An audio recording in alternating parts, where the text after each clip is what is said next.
አንድ ወቅት ያው በድሮ ጊዜ ሩቅ አገር እየሄዱ የሚነግዱ ነጋዴዎች ያው ሲራራ ነጋዴ ይባላሉ። ረጅም ጊዜ ነው የሚሄዱት።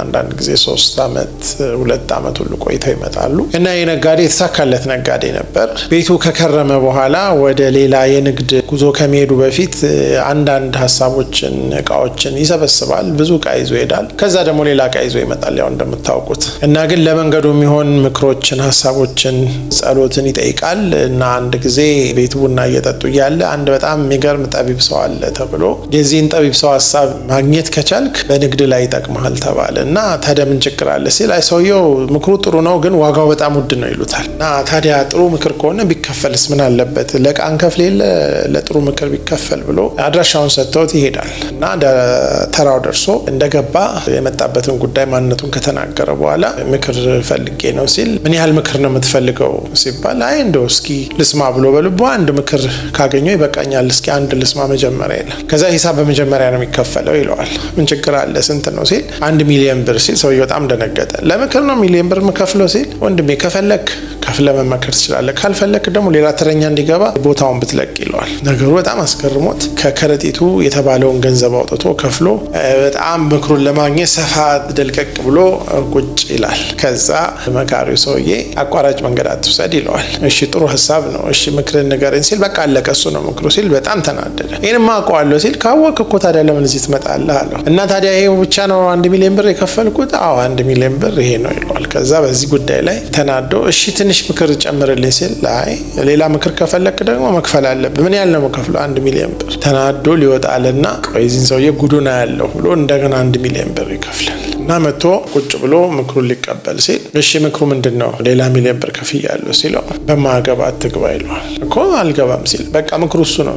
አሁን ጭራሽ ሰውዬው ሊነቅል ሆነ። እሱ 1 ሚሊዮን ብር ለማግኘት ምን ያህል እንደሚደክም ያውቃልና ተናዶ ከክፍሉ በሩን ደርግሞ ሲወጣ ሰዎች አግኝተውት ምን ነው ምናናደደው ሲል ይህ ሰውዬ ይቀልዳል ባካችሁ፣ ምክር እያለ የምናውቀውን ነገር እየነገረ ገንዘባችን ሊጨርስ ነው ሲል አይ የዚህ ሰውዬ ምክር በጣም ጠቃሚ ነው፣ ይሰራል፣ ይጠቅሞታል፣ ግድ የለውም ሲባል አሁን ለመጨረሻ ጊዜ አንድ ምክር ብቻ ወስዳለሁ ብሎ ሌላ 1 ሚሊዮን ብር ከፍሎ እንደገና ወረፋውን ጠብቆ ሲገባ እሺ አሁን መጥቻለሁ፣ ምን አለ እባክህ ጌታው እኔ 2-3 አመት ነው የምጓዘው እና ዝም ብለህ የማውቀውን ነገር ከምትነግረኝ ደህና ምክር ብትሰጠኝ የመጨረሻ እድል ነው የምሰጥ ብሎ ቁጭ ሲል አየውና ምክር እኮ ዋናው ብዛቱ አይደለም፣ አንደኛ ጥራቱ ነው፣ ሁለተኛ አንተ ሄደህ ያንን ነገር መተግበርህ ነው እንጂ ማወቅህ አይደለም ይለውና እሺ በቃ ተወው አሁን ጊዜ የለኝም ምክሩን ስጠኝ ሲለው ሳታጣራ ምንም ነገር አታድርግ ይለዋል። እሺ አላደርግም ግን ምክሩ ሲለው እሱ ነው ምክሩ ይላል። በቃ እንደተናደደ ጥሎ ይሄዳል። በሳምንት በማይሞላ ጊዜ ውስጥ ወደ ንግድ ጉዞ መንገድ ይጀምራል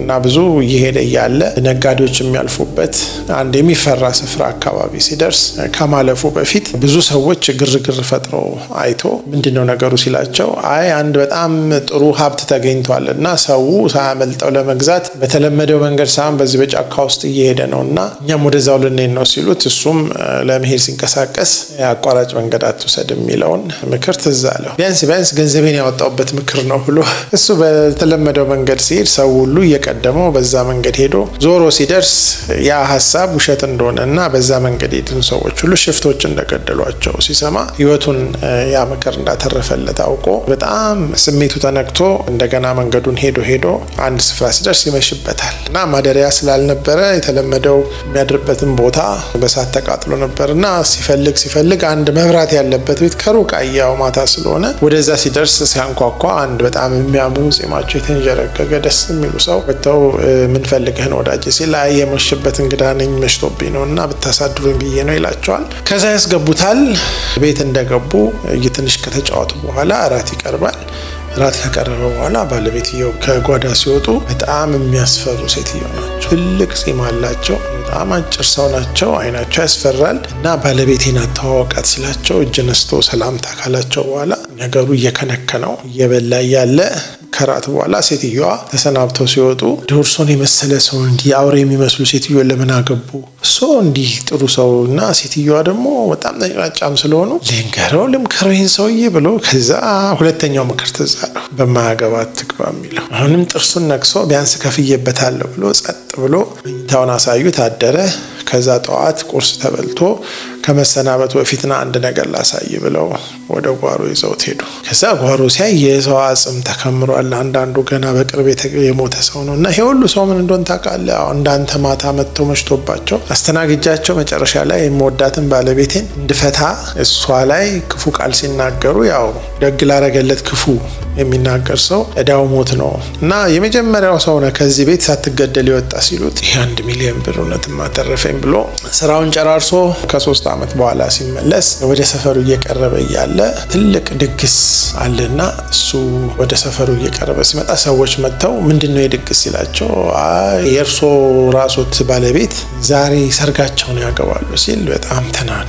እኔ 3 አመት ጠፋ ብላ ነው የምታገባው እኔ ለነሱ ብዬ አይደል እንዴ ብሎ ስሜቱ ገንፍሎ የት ነው ሙሽራው ገብቷል ለመሆኑ? አይ ሙሽራው እየተጠበቀ ነው ሲባል ይሄማ አይሆንም እንደው ገብቼ ደፋታለሁ ብሎ ጠመንጃውን አቀባብሎ እያለ ሶስተኛው ምክር ትዝ አለው። ሳታጣራ ምንም አታድርግ፣ ጠመንጃውን አስገብቶ የት ሄድብኛል እስቲ ጉዷን እሰማለሁ ብሎ ሲገባ ለካ ከሩቅ መምጣቱ ታውቆ 3 አመት ሆኖ የጋብቻ ቀናቸው ነበረና እንደ አዲስ ሰርጉ የተደገሰው ለሱ ለራሱ ነበርና የሆዱን በሆዱ ይዞ በ3 ሚሊዮን ብር ያገኘው ምክር ህይወቱን ቤተሰቡንና ስራውን አተረፈለት።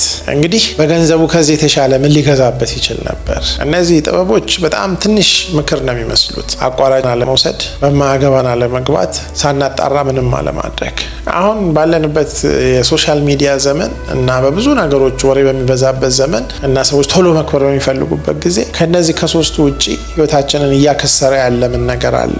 እንግዲህ እኔ 1 ሚሊዮን ብር አላስከፍላችሁም፣ ያው የኔ ስላልሆነ ምክሩ ሁላችንም አቋራጭ ባንወስድ በትክክለኛው መንገድ ብንሄድ ትክክለኛውን ነገር ብንናገር በማያገባን ባንገባ እንደዚሁም ደግሞ ሳናጣራ ብዙ ወሬ ባናናፍስ ብዙ ድርጊቶችን ባናደርግ መጀመሪያ የራሳችን ህይወት ሰላምና ስኬት ያለው ይሆናል። ቀጥሎ ቤተሰባችን እንዲሁም ለሀገራችንም ትልቅ መድኃኒት ልንሆን እንችላለን እና እናንተም ከዚህ ምክር ጋር እንድትቆዩ እያሳሰብኩኝ አቋራጭ አትውሰዱ፣ በማያገባችሁ አትግቡ፣ ሳታጣሩ ምንም አታድርጉ፣ ሂሳቡን እከፍላለሁ።